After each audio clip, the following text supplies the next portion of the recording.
ನಾಗಮೋಹನ್ ದಾಸ್ ಅವರ ಏಕಸದಸ್ಯ ಆಯೋಗವು ವೈಜ್ಞಾನಿಕವಾಗಿ ಸಮೀಕ್ಷೆ ನಡೆಸಿ ಸಲ್ಲಿಸಿರುವ ವರದಿಯಲ್ಲಿ ಮಾದಿಗ ಸಂಬಂಧಿತ ಜಾತಿಗೆ ಪರಿಶಿಷ್ಟ ಜಾತಿಯ ಮೀಸಲಾತಿ ಶೇಕಡಾ 17%ರಲ್ಲಿ 6% ಮೀಸಲಾತಿಯನ್ನು ಯಥಾವತ್ತಾಗಿ ಜಾರಿಗೊಳಿಸುವಂತೆ ಮನವಿ ಮಾಡಿರುವ ಬಗ್ಗೆ ಮೇಲ್ಕಂಡ ವಿಷಯಕ್ಕೆ ಸಂಬಂಧಿಸಿದಂತೆ ತಮ್ಮಲ್ಲಿ ಕೇಳಿಕೊಳ್ಳುವುದೇನೆಂದರೆ ಭಾರತ ಸರ್ವೋಚ್ಚ ನ್ಯಾಯಾಲಯದಲ್ಲಿ 7 ಜನ ಸದಸ್ಯರ ಪೀಠವು ದಿನಾಂಕ 1/8/2024 ಪರಿಶಿಷ್ಟ ಜಾತಿಯ ಮೀಸಲಾತಿಯನ್ನು ಒಳ ಮೀಸಲಾತಿ ಮಾಡಿ ವರ್ಗೀಕರಣ ಮಾಡಿ ಆದೇಶವು ರಾಜ್ಯ ಸರ್ಕಾರಗಳಿಗೆ ಅಧಿಕಾರವಿದೆ ಎಂದು ತೀರ್ಪು ನೀಡಿದೆ. ಈ ಸಂಬಂಧ ಕಾರ್ಯ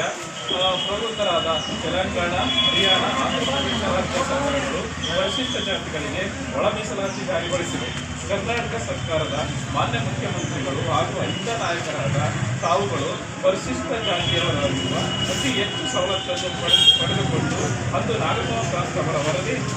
ಅವೈಜ್ಞಾನಿಕವಾಗಿದೆ ಎಂದು ಘೋಷಿಸಿರುವ ಅಲ್ಲದೆ ಹಾಗೂ ಸ್ಪಷ್ಟಜಾತಿಗಳ ಒತ್ತಡಕ್ಕೆ ಬೆಳೆಯದೆ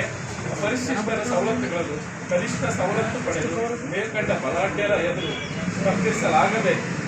ಅವಕಾಶ ವಂಚಿತ ಮಾದಿಗ ಸಂಬಂಧಿತ ಎಡಗೈ ಸಮುದಾಯಕ್ಕೆ ನ್ಯಾಯಮೂರ್ತಿ ಸದಾಶಿವ ಅವರು ಹಾಗೂ ಹಿಂದಿನ ಸರ್ಕಾರದ ಸಚಿವ ಸಂಪುಟದ ಉಪಸಮಿತಿಯ ಶ್ರೀ ಮಾಧುಸ್ವಾಮಿ ಅವರು ಪ್ರಸ್ತುತ ನ್ಯಾಯಮೂರ್ತಿಗಳಾದ ಎನ್ ನಾಗಮೋಹನ್ ದಾಸ್ ವರದಿಯು ಶಿಫಾರಸು ಮಾಡಿರುವ 17% ಮೀಸಲಾತಿಯಲ್ಲಿ 6% ಮೀಸಲಾತಿಯನ್ನು ಯಥಾವತ್ತಾಗಿ ಜಾರಿಗೊಳಿಸಿ ಮಾಡಬೇಕೆಂದು ಚನ್ನಗಿರಿ ತಾಲೂಕು ಅಖಿಲ ಕರ್ನಾಟಕ ಮಾದಿಗ ಸಮುದಾಯ ಒತ್ತಾಯಿಸಿದೆ. ದಿನಾಂಕ 19